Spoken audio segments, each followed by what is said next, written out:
Hey, hey, hey, hey, hey.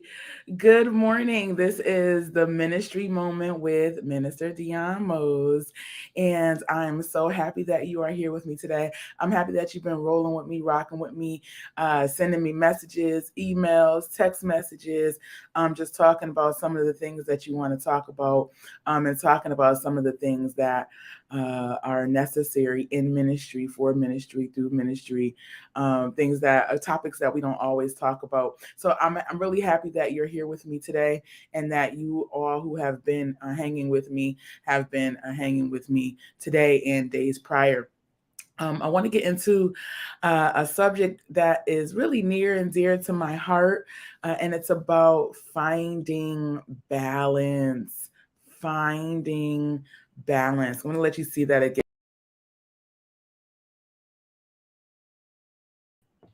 Finding balance. Balance is so needed in our everyday life, beyond ministry, beyond work. There's a thing, work life balance, and there should be work church life balance for those who are heavily active in church.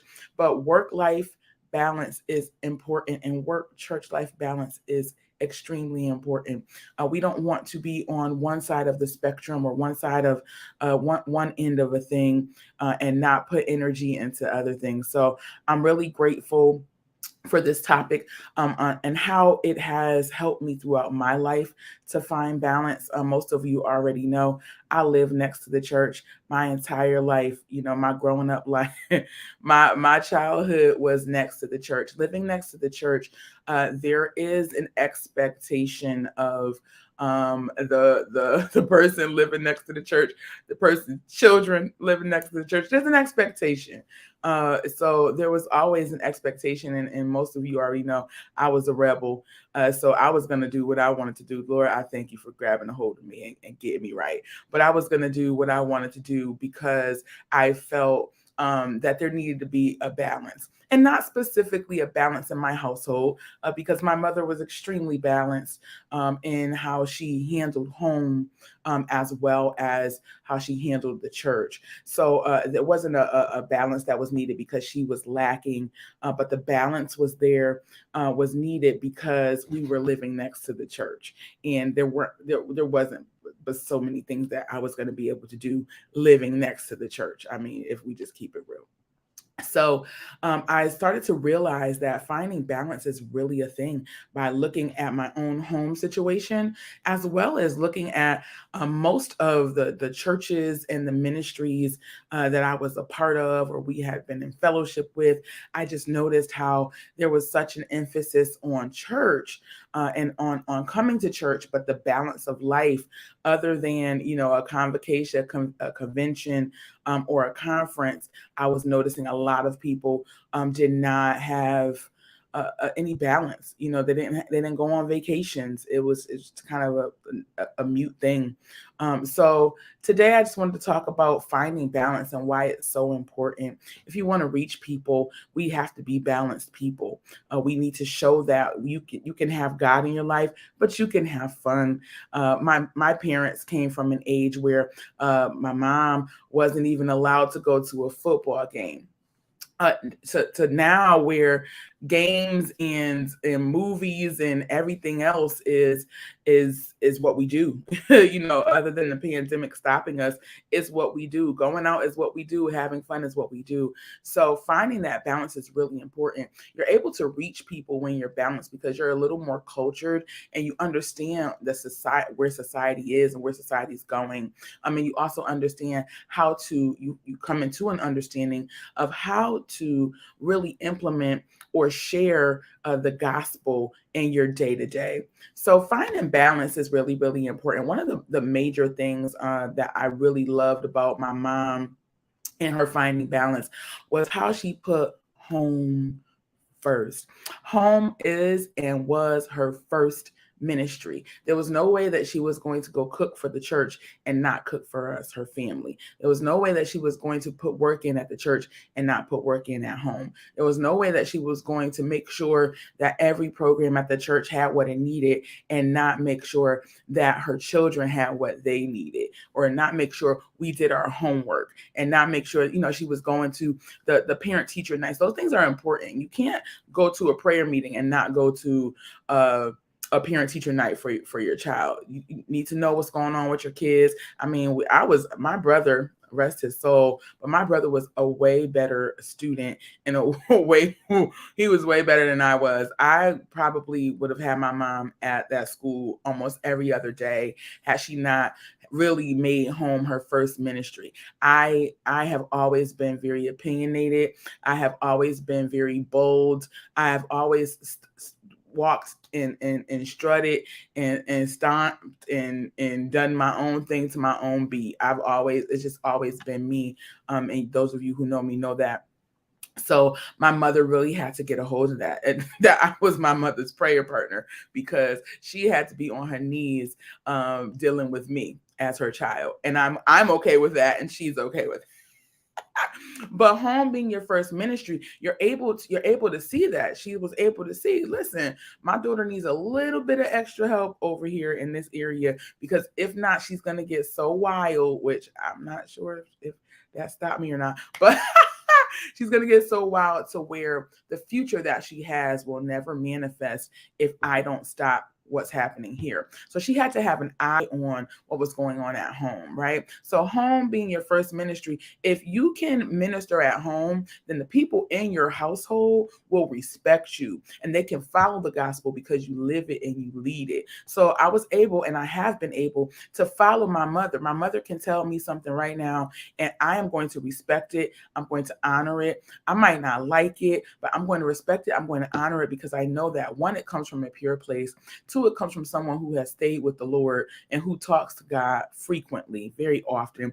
And three, it comes from a leadership and a guidance, a place of wisdom, a place of knowledge. So her making home her first ministry put her on a level where she was definitely the Proverbs 31 woman, and we had respect for her. We honored her and we still honor her, because she was very pure and just an upstanding woman. Upright woman. So making home your first ministry, those are your first followers. We worried about, who following us on Instagram, who following us on Facebook, but your very close, intimate relationships, your immediate family, if they follow you, they know you. So if they follow you and they follow what's going on, then you have really made ministry. You've made God's heart happy, because you've made ministry a thing in your household. So for ministry needs to be your home needs to be your first ministry. The other thing is putting yourself first. So often in church, and I can only speak from my internal reference frame and from being around and seeing the culture of church and seeing our church society. Often in church, people get so involved in ministry, and that's a great thing. They get so involved in ministry. Every event that's happening, church, I mean, I can list it from beginning of January all the way until the end of the year. We had church anniversary, we have Founders Day, we had YWCC, we had the First Ladies anniversary, we had our youth crusade, we had Children's Day, we had the Men's Day, we had the choir anniversary, we had the pastoral anniversary. I mean, you name it, there was something going on at our church almost like every month. And on second Sundays, we have Building Fund Sundays. So there was like a concert or something that was going on. There was a lot going on at our church. And I honestly loved all of it. It was a community of people. Our choir was amazing. Our music department was amazing. The word was amazing. The food was amazing, because we was always eating, y'all. So it was an amazing experience. Church was really, really good, but church became really social, and not because the word wasn't good or God wasn't good or any of that, but church became social because we're now coming to this place trying to also have the balance of our social life. Church starts to become social, and it starts to start acting, you start acting like it's a country club because we have not properly found the balance in church and work and life. That's a balance that we have to navigate daily. We're not going to always get it right. So I'm not pointing my finger at you and telling you what you need to do. What I'm saying is, from being in church, living next to the church, being cultured around the church, seeing the church culture, one of the things we struggle with is the balance. So put yourself first. That's how you start with the balance. Home is your first ministry, but putting yourself first. There's no way that you can go and preach every single day, every single Sunday, throughout Bible study, all these things, if you're not putting your self-care first. I don't know what your self-care regimen looks like, your self-care routine looks like. I'm not telling you what it needs to look like, but there needs to be one, right? If your self-care is just sitting down and playing Sudoku, then that's your self-care. Whatever your self-care regimen is, that's your self-care routine. It's not for me to judge it, but there just needs to be one. Because when you don't have that self-care routine in place, all of the trials, all of the tribulations, all of the challenges that you face at church, because people are people, we're all human, we're not perfect. So we're going to come along with our measure of challenges. And those challenges can be very deep, and they can sink into your psyche, they can sink into your mental. You can absorb those challenges. If you're an empath, you're going to feel all of those challenges. And if you're not putting yourself first, knowing how to detach from that, knowing how to seek God, yes, in prayer, and knowing how to care for yourself, you are going to burn yourself out. People are people again. And because people are people, there are going to be a number of situations that we will be challenged with. We have to have our own self-care regimen in place. So if I can tell you anything, it's putting yourself first. Putting yourself first when it comes to vacations, when it comes to family time. This is, again, the putting yourself first and your family being your first ministry. You should not miss, and this is to leaders, this is to whomever, okay? You should not miss birthdays for your children. You should always make sure there's a birthday party for your children. Now, if your family is not into birthdays and into birthday parties, that's fine. But there should be something that says, this is my family. I am going to take this time out to spend with them, even if it's dinner at night. I really appreciated my mom for cooking and making sure we would sit down at dinner and we would talk about our day. We would talk about our frustrations. We would talk about our joys. We would talk about our goals. We would talk about all of these things. And there was a space for communication. It was a space for us even to tell our mother, hey, we don't think you mothering right this week. Okay, bold, but an opportunity for her to tell us that she wasn't pleased with what we were doing the week and how we could be better. So home being your first ministry and putting yourself first, you'll have more to deal with. You'll have more energy. You'll have more stamina. You'll have more endurance so that you can deal with the challenges that life, that church, that peopling can bring. Okay. Here's another one. Find ways to connect with and celebrate your family. Often we only celebrate and connect with our families during like funerals, or weddings, and maybe family reunions. If you're like my family gets together every year, both sides. So both sides of both sides, right? Wow, that's crazy. But they get together every year. So, maybe you see your families during family reunions, but take the time to connect with and enjoy and celebrate your family. We live this life only once. We can't go back and change anything. We can't go back and visit somebody's 40th birthday and they're already 45. We can't go back. If we could, a lot of our mistakes would have been changed. A lot of our steps would have been redirected, okay? So we can't go back and change it. Live in the moment and make sure that you are loving on the people that are closest to you. It makes no sense to go to these churches and these ministries and these organizations and be the best person there and be the most most valued player there and be the GOAT there, and then you come home and there's no respect for you. And home might not be your immediate family, but even your extended family. You want your extended family to appreciate you. Everybody ain't gonna like you, family or not, but to appreciate who you are, to at the very least have a respect for you. And the way that we gain respect is by taking time and building those relationships and building those rapports. So make sure you find ways to connect with and celebrate your family. Enjoy God's creation. What does that mean? Go to the beach. Now, I'm gonna have to put my mother out there, and she is going to get me.